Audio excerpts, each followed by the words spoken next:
यह कहानी बरेली में रहने वाली एक लड़की की है।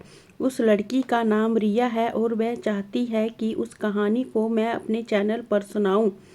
इसलिए रिया का सहा हुआ दर्द जो मैं आपको बताना चाहती हूँ। रिया कहती है, मैं अपने बारे में आपको कुछ बताना चाहती हूँ। मैं एक छोटे से गांव से थी। हम 2 बहनें थी। मेरी माँ मेरे जन्म से पहले ही बहुत बीमार रहती थी। जब मैं 3 साल की थी तब मेरी माँ ने अपना दम तोड़ दिया और वह सदा के लिए इस दुनिया से चली गई। फिर हम दोनों बहनों से माँ का प्यार सदा के लिए नहीं रहा। अपने पिता हमें मनहूस कहते थे और हमारी शक्ल देखना तक पसंद नहीं करते थे। पूरा दिन शराब पीते थे और घर भी नहीं आते थे। रात का खाना खाकर यह पता नहीं होता था कि सुबह खाना मिलेगा या नहीं। लोगों के घर मांगने जाते, अपने आस पड़ोस के लोगों से। कुछ लोग हमें दया करके खाना दे देते, कुछ के पास कभी ज़्यादा भोजन बन जाता तो वह देते। जैसे तैसे हम अपना टाइम निकाल रहे थे। फिर मैं धीरे धीरे बड़ी होने लगी और मैंने देखा कि एक बार रात में मुझे पानी की प्यास लगी थी। तब पिता के कमरे से बातें करने की आवाज़ आ रही थी और बाहर बारिश बड़ी तेज से हो रही थी। बिजली कड़क रही थी, जिसके कारण वह बिजली चमकती तो थोड़ी रोशनी होती तो आसपास का कुछ दिख जाता। जब पिता के कमरे में बातें हो रही थी तब मैं धीरे धीरे उनके कमरे में गई और कमरे के बाहर खिड़की में खड़ी होकर अंदर की तरफ देखने लगी तो अंदर अंधेरा ही दिख रहा था, परंतु मैं खड़ी रही। जब बिजली चमकने लगी तो रोशनी कमरे में पड़ी तो एक औरत को मैंने अपने पिता के साथ देखा और फिर जोर से चिल्लाने की आवाज़ आई। वह आवाज़ मेरी बहन की थी। मैं समझ गई कि बहन मेरी उठ गई है और वह सीढ़ियाँ चढ़ते चढ़ते, सीढ़ियों में पानी पड़ा था बारिश का, जिसके कारण सीढ़ियों में फिसलन हो गई थी और वह नीचे गिर गई। मैंने बहुत बार चिल्लाया, पिताजी कमरे से बाहर आ जाइए। छोटी बहन रिया सीढ़ियों से नीचे गिर गई है। मैं जोर जोर से रोने भी लगी। पिता कमरे से बाहर नहीं आए और फिर मैं अपनी बहन के साथ गई तो बहन सीढ़ियों से नीचे गिरी पड़ी थी और अंतिम सांस ले रही थी। उसे सीढ़ियों से गिरकर सर पर बहुत ज़्यादा चोट आ गई, जिसके कारण उसका ज़्यादा खून निकल गया था और वह अंतिम सांस ले रही थी। पर पिता को तो हमारी परवाह नहीं थी। पिता कमरे से बाहर ही नहीं निकले। मेरी बहन भी भगवान को प्यारी हो गई, पर पिता को इस बात का कोई बुरा नहीं लगा, बल्कि वह तो खुश हुए कि चलो मनहूस से छुटकारा मिला। अब मैं ही अकेली रह गई। अपने घर में क्या करती? उसके कपड़े और उसकी किताबें देखकर मैं पूरी रात रोती रहती थी। मुझे नींद भी नहीं आती, पर पिता को कुछ बुरा नहीं लगा। वह तो उस औरत के साथ हमेशा खुश रहते। वह हमेशा रात को आ जाती और सुबह चली जाती। फिर एक दिन मैंने देखा कि किसी ने बेल बजाई तो मैं दौड़कर दरवाजे के पास गई तो मैंने देखा कि पिता शादी करके उस औरत को अपने घर ले आए थे। वह औरत बहुत बुरी थी, सारा काम मुझसे करवाती और खुद कुछ काम नहीं करती थी और मेरे पिता से सच झूठ बोलकर हमेशा मेरी चुगलियाँ करती और हमेशा बात को बढ़ा चढ़ा कर बोलती, जिसके कारण पिता मुझ पर चिल्लाते और मुझे मारते। फिर मैं एक दिन बहुत ही दुखी और परेशान हो गई। रोज के अत्याचारों से मुझे खाना भी नहीं देते थे। मैं सारा काम घर का करके लोगों के घर चली जाती खाना मांगने। इसी तरह अपने दिन गुजार रही थी। फिर मैं जैसे तैसे बड़ी होने लगी तो काफ़ी सुंदर थी और फिर मेरी माँ की नज़र मेरी सुंदरता पर पड़ने लगी। वह मुझे ज़्यादा गौर से देखती और फिर मुझे निहारती, पर कुछ नहीं बोलती थी और मुझे घूरती रहती थी। मुझे नहीं पता था कि उसके इरादे क्या हैं। फिर वह कुछ बदल गई और बहुत प्यार से रहने लगी और मुझे खाना भी भरपेट देती, सारा काम खुद करती। और फिर मुझे लगा कि मेरी सौतेली माँ में ऐसे बदलाव कैसे आ गया, पर मैं उसके इरादों को समझ नहीं सकी। जब मुझे समझ आया तो बहुत देर हो चुकी थी। एक बार वह कहने लगी, बेटा मैं तेरे लिए बहुत सुंदर लहंगा लाई हूँ और तू सुबह पहन के मेरी माँ के घर चलना। मैं तुझे अपने रिश्तेदारों के वहाँ घुमाऊंगी जिसकी तू हकदार है। और मैं बहुत खुश हो गई। मुझे लगा कि माँ ने मुझे अब अपनी बेटी समझ लिया है और वह मुझसे प्यार करने लगी है। और मैं लहंगे को देखकर बहुत खुश हो गई। यह लहंगा मेरी बर्बादी का कारण बनेगा, यह मुझे नहीं पता था। अगली सुबह जब मैं उठी तो मेरी सौतेली माँ ने कहा, जल्दी तैयार हो जा, हमें 8 बजे निकलना है। मैं जल्दी से माँ के हाथ बटाने लगी काम में। फिर हम तैयार हो गए। मैंने वह लहंगा पहना जो मेरी सौतेली माँ ने मुझे लाकर दिया था। मैं उसे पहनकर बहुत सुंदर लगने लगी। मुझे कभी सुंदर कपड़े मिले ही नहीं थे। दूसरों के उतरे हुए कपड़े मांग के लेती। जो लोग कपड़े पहन लेते और वह कपड़े पूरी तरह से घिस जाते तो मुझे दे देते। मैं उन्हें ही पहनती थी। वह कभी मुझे नया सूट नहीं मिला और मैं लहंगा देखकर तो इतनी खुश हो गई थी कि पूरी रात उस लहंगे को ही देखती रही और सोई भी नहीं। फिर मैं और माँ दोनों तैयार हो गई और बस बैठकर चली गई। पहले तो माँ ने मुझे थोड़ी देर घुमाया, फिर खाना खिलाया और फिर एक बड़े से पार्क में ले गई और वहाँ किसी का इंतज़ार करने लगी। तो मैं सौतेली माँ से कहने लगी कि माँ तू किसका इंतज़ार कर रही है? अब यहाँ कौन आने वाला है? मुझे जल्दी से नानी के घर ले चलो। माँ कहने लगी कि तेरा नाना ही तुझे लेने आ रहा है और हम उसका ही इंतज़ार कर रहे हैं। तभी मैंने देखा कि एक गाड़ी आकर रुकती है और माँ मुझे कहती है कि तुम यहीं बैठना और मैं कुछ बात करके आती हूँ, मुझे काम है। तो मैंने देखा कि 3-4 लोग हैं और वह आपस में झगड़ा कर रहे थे लेन देन के लिए।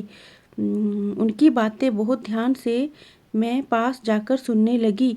वह पैसों के लिए झगड़ा कर रहे थे।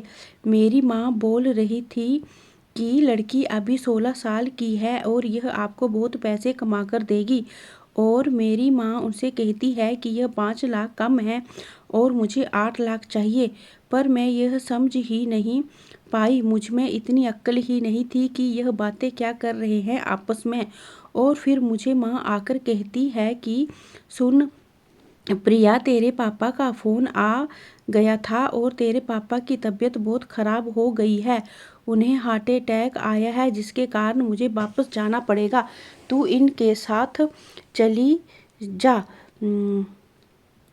मैं कहने लगी, माँ यह कौन है? तो वह कहने लगी कि बेटा यह मेरे चाचा ताया के लड़के हैं। यह तुम्हें वहाँ मेरी माँ के पास ले जाएंगे और फिर जैसे ही तेरे पापा की तबीयत ठीक होगी तो मैं तुम्हें वहाँ आ जाऊंगी।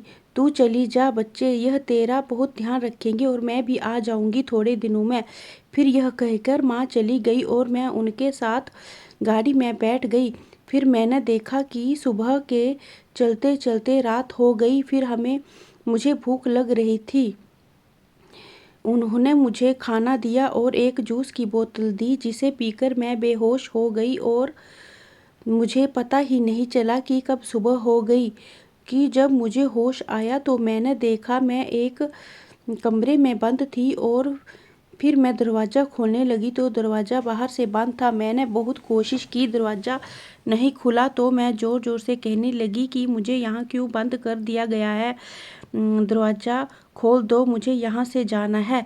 तो फिर दरवाज़ा एक औरत ने खोला और कहा, क्यों चिल्लाती है रे, चुप हो जा। तो मैंने कहा, मैं यहाँ कहाँ आ गई हूँ और आप कौन हैं? वह औरत कहने लगी कि जल्द ही पता चल जाएगा मैं कौन हूँ और तुझे यहाँ क्यों लाया गया है। थोड़ी देर के बाद उस औरत ने मुझे नए कपड़े दिए और कहा कि कुछ नए मेहमान आने वाले हैं और तू जल्दी से तैयार हो जा। तो मैंने उस औरत से कहा कि मेहमान आने वाले हैं तो मुझे तैयार होने के लिए क्यों बोल रहे हो। जैसे ही मैंने ऐसा प्रश्न किया तो उस औरत ने मुझे 4-5 थप्पड़ मार दिए और कहा कि यहाँ जैसा बोला जाए वैसा ही करो। आपको कोई भी हक नहीं है हमसे प्रश्न करने का। हमने आपको अपने पैसों से खरीद के लाया है और तुम हमारे हाथ की कठपुतलियाँ हो। जैसे हम आपको नचाएंगे आप वैसे ही नाचेंगे। आपको कोई हक नहीं बनता हमसे सवाल जवाब करने का। फिर ग्राहक फिर कहा कि जल्दी से 5 मिनट में तैयार हो जाओ, ग्राहक आने वाले हैं। फिर मैं यह समझी नहीं, पर मुझे कुछ थोड़ा थोड़ा समझ आने लगा कि मैं गलत जगह पर आ गई हूँ। अब मुझे यहाँ से कैसे निकलना होगा मुझे यह नहीं पता था। अब मेरा क्या होगा, क्योंकि मेरी तो परवाह करने वाला कोई भी नहीं था। एक माँ थी, जब मैं 3 साल की थी तो मैं भगवान को प्यारी हो गई थी। अब मेरी परवाह करने वाला कोई नहीं था। मेरे पिता मुझे जन्म से ही हम दोनों बहनों को मनहूस कहते थे और घूरते रहते मारते रहते थे। अब मैं यहाँ आ गई थी जिसके उन्होंने पैसे लिए थे। अब मैं कहाँ जाऊँ। ज़ोर ज़ोर से रोने लगी। फिर मुझे यहाँ मारा गया, बहुत टॉर्चर किया गया। मैं नहीं मानती थी यह सब काम करूं, पर मुझे यह काम ज़बरदस्ती करवाया गया। फिर थोड़ी देर में मेरे ग्राहक आ गए। फिर बोनी लगने लगी तो वह औरत कहने लगी, यह लड़की है 16 साल की, इसकी कीमत तो मैं एक रात की 25,000 लूँगी। जो 25,000 देगा मैं उसे ही यह लड़की दूँगी, क्योंकि यह लड़की 16 की है, अभी अभी आई है। यह हमारे कोठे की बहुत खूबसूरत लड़की जो है, इसलिए एक आदमी उठकर बोलता है कि इसका आपको मैं एक रात का 35,000 दूंगा। तो वह औरत लाली बहुत खुश हो गई और मुझे उसके हवाले कर दिया। आज रात के लिए यह लड़की आपकी हुई। और फिर कहा, पूरी रात जैसे भी दिल करे ऐश करो। और जल्दी से उस आदमी से 35,000 ले लिया और उंगलियों में थूक लगाकर पैसे गिनने लगी। और उसके बाद उसने उन पैसों को साड़ी के पल्ले में बांध लिया। फिर मैं उस आदमी के आगे रोने लगी कि मैं ऐसी वैसी लड़की नहीं हूँ, प्लीज़ मुझे छोड़ दो, मुझे यहाँ से जाना है। पर उसने मुझ पर जरा भी तरस नहीं खाया, मुझे राक्षसों की तरह नोच डाला। मेरे पूरे बदन को इतना काटा कि पूरे शरीर में नील पड़ गए। मैं पूरी रात जोर जोर से चिल्लाती रही, पर उस आदमी को जरा भी तरस नहीं आया। उसने मेरे सारे कपड़े उतार के फाड़ दिए और पूरी रात मुझसे दरिंदगी करता रहा। सुबह मैं इतनी टूट चुकी थी कि अब हिम्मत नहीं होती थी जीने की। फिर अगले दिन वह औरत कहने लगी कि आज फिर तैयार हो जा, वह कल वाला आदमी ही तेरे लिए आ रहा है और उसे तू बहुत पसंद आ गई है। मैं उसके आगे हाथ जोड़ने लगी कि मुझे यह सब नहीं करना है और मेरी तबीयत ठीक नहीं है। फिर भी उसने नहीं माना और मेरे बार बार मना करने पर मुझे उस आदमी के हवाले कर दिया। अगली रात को फिर उस आदमी ने मेरा इतना बुरा हाल कर दिया और मुझे इतना टॉर्चर किया कि अपने दांतों से मेरे ओठ तक काट डाले। और मैं तंग आकर उसके सर पर एक गुलदान मारा और वह बेहोश हो गया। थोड़ी देर के लिए मैं चुप कमरे में बैठी रही। जब उसे होश आया तो मुझे पकड़कर उस लाली के पास ले गया और कहने लगा, मैंने इतनी कीमत अदा की थी इस लड़की की, मुझे अच्छी तरह से पूरा मज़ा नहीं लेने दिया और मुझे गुलदान मार दी। अब मैं दोबारा यहाँ नहीं आऊँगा। तो लाली बोली, मुझे देखकर कहने लगी कि तूने यह मेरा सबसे महंगा कस्टमर को मेरे हाथ से गवा दिया। अब मैं तेरा बुरा हाल करूँगी। तेरे पास 3-3 आदमी रात को एक साथ भेज दिया करूँगी, तुझे पता चलेगा कि ज़िंदगी कैसी होती है। मैं लाली की बातें सुनकर बहुत डर गई और फिर कमरे में जोर जोर से बैठकर रोने लगी। भगवान कृष्ण, मुझे यहाँ से ले जाओ, या तो मुझे मौत दे दो या इस नरक से बाहर निकाल दो। अभी मैं हाथ नीचे ही नहीं किए थे कि कमरे की बेल बजने लगी। लाली तो मुझे उठा नहीं जा रहा था क्योंकि मेरी तबीयत बहुत ख़राब हो गई थी। तब मैंने धीरे धीरे उठ के दरवाज़ा खोला तो लाली ने कहा कि आज रात के लिए तैयार हो जाना, तुझे कोई लेने आएगा, वह तुझे बाहर लेकर जाएगा। तो फिर मैंने उससे कहा कि मेरी तबीयत बहुत ख़राब है, पर उसने कहा कि मैं तुम्हें माफ़ नहीं करूँगी, तुमने बहुत महंगा कस्टमर हाथ से गवा दिया है, अब मुझे तुझसे डबल पैसे कमाने हैं।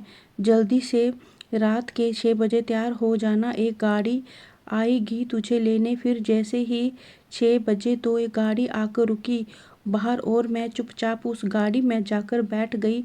तो वह आदमी मेरी तरफ देखने लगा, पर मैंने उसकी तरफ ध्यान नहीं देखा क्योंकि मैंने शुरू से ही पुरुषों की दरिंदगी ही देखी थी, जिसके कारण मैंने उसकी तरफ ज़्यादा ध्यान नहीं दिया। फिर वह थोड़ी देर के बाद पूछने लगा कि आपका क्या नाम है? तो मैं कहने लगी कि मेरे नाम से क्या मतलब है, मैंने अपना नाम पहचान सब गवा दिया है। जो लड़की यहाँ एक बार आ जाती है उसकी क्या जान पहचान, आपका जो दिल करे आप मुझे कह सकते हो। तो वह आदमी कहने लगा कि अपना नाम कैसे भूल सकती हो? तो मैंने कहा कि मेरे नाम से क्या मतलब, मुझे जिस काम के लिए लाए हो वह काम जल्दी से पूरा करो और मुझे वहीं छोड़ दो। तो फिर वह ऐसी बातें सुनकर हंसने लगा और कहने लगा कि मेरा नाम विश्वास है, मैं दिल्ली का रहने वाला हूँ। फिर थोड़ी देर के बाद वह गाड़ी एक बड़े से बंगले में ले गया और जैसे ही मैं गाड़ी से उतरने लगी तो उसने पहले ही गाड़ी का दरवाज़ा खोल दिया। किसी ने मुझे पहली बार इतनी इज्जत दी थी। मैं जैसे ही घर के अंदर जाने लगी तो मुझे चक्कर सा आने लगा क्योंकि मुझे लाली ने इंजेक्शन जो लगाया था अब उसका नशा मुझे चढ़ने लगा था, जिसके कारण मैं बेहोश होने लगी थी। तब उस आदमी ने मुझे बेडरूम में ले गया और वहाँ सुला दिया और फिर कहने लगा कि मुझे आपसे बहुत सारी बातें करनी है। तो मैंने कहा कि जो करना है जल्दी करो और मुझे वापस उसी जगह छोड़ दो। तो वह कहने लगा कि मैं आपको इसके लिए नहीं लाया हूँ, मुझे आपसे कुछ और काम है। तो मैं यह सुनकर हैरान हो गई, इसको भला मेरे से क्या काम है? तो वह कहने लगा कि मैं तुम्हारे लिए कॉफ़ी बनाता हूँ, तुम्हारे सर में दर्द हो रहा है। तो यह सुनकर उसने फ्रिज खोला और मुझे नींबू का जूस दिया। मैंने जूस हाथ में लेते हुए समझा था कि यह शराब है, तो वह नींबू का जूस था। मैंने उससे कहा कि मुझे यह नींबू का जूस क्यों पिला रहे हो? लगता है आपको लड़कियों की चीखें सुनना बहुत अच्छा लगता है। वह विश्वास कहने लगा कि आप मुझे गलत समझ रही हैं, आपकी यह राय गलत है, सभी इंसान एक जैसे नहीं होते। मैं तो आपको नींबू का जूस इसलिए पिला रहा हूँ ताकि आपकी नशा उतर जाए और आप मुझसे बातें कर सके। काफ़ी रात हो चुकी थी, अब उसके इरादे नहीं समझ पा रही थी। फिर वह आदमी आधी रात को नहाने चला गया। जैसे ही नहाकर आया तो उसकी गीली शर्ट को देखते ही रह गई। मेरी उस पर नज़र पड़ी तो वह खूबसूरत लड़का था। मेरी जिससे भी पाला पड़ा था वह सभी आदमी 50 साल के होते थे जो पत्नियों के सताए होते। वह मेरे पास आते और अपनी भड़ास निकाल के चले जाते। यह इंसान कुछ अलग था। फिर कहने लगा कि तुम फ्रेश हो जाओ, मैं तुम्हारे लिए कॉफ़ी बनाता हूँ। फिर वह कमरे से बाहर चला गया और मैं घर से ही तैयारी करके आई थी, इसलिए मैं बेड पर ही सोई रही। मुझे नींद आ रही थी पर मैं सोना नहीं चाहती थी। फिर वह 2 कप ले आया और 1 कप मुझे देते हुए मेरे पास बैठ गया। जैसे ही मैं कॉफ़ी पी तो कॉफ़ी बहुत टेस्टी थी और फिर वह कहने लगा कि आप यहाँ कब से हो? तो मैंने कहा कि मुझे यहाँ कम से कम 15 दिन हो गए हैं।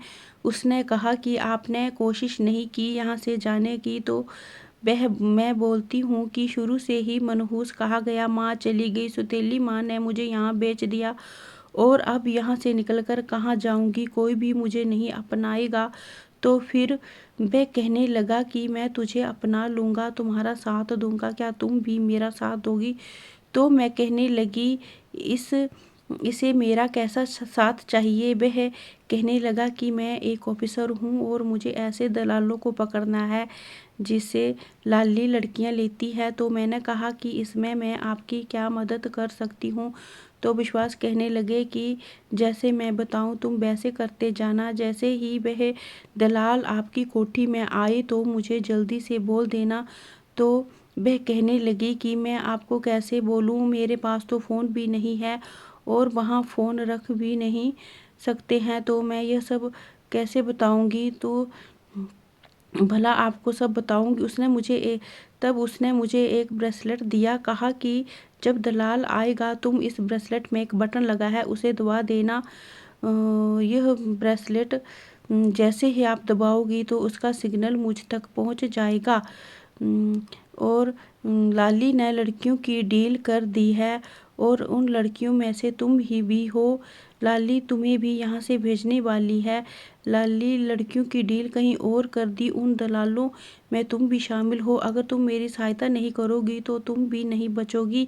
फिर मैं समझ गई कि वह दलाल लड़कियों का बहुत बुरा करते हैं और फिर उन्हें मार भी देते हैं। तो मैं उसकी सहायता के लिए तैयार हो गई। फिर जैसे ही एक दिन रात को बहुत सी गाड़ियाँ आई और लाली मुझसे कहने लगी तुम जल्दी से तैयार हो जाओ, तुम्हें और कुछ लड़कियों को कहीं और जाना है रात के लिए। तो मैं समझ गई कि यह मुझे दूसरे दलालों के हाथों बेच रही है। और फिर बाहर आकर बहुत सी गाड़ियां रुकी और सायरन बजाने लगी। तो मैं खिड़की से नीचे झांक कर देखा। फिर लाली ने अपने कमरे में सभी गैर मर्दों को आने के लिए मना कर रखा था। जहां हमारी डील करनी थी वहां वह अकेली थी और अब दलाल आने वाले थे। मैं जल्दी से ब्रेसलेट का बटन दबा दिया और विश्वास की गाड़ियां, जो पुलिस अफसर थे, बहुत सी गाड़ियां आ गई और फिर लाली और दलाल को पकड़कर गाड़ी में डाल दिया।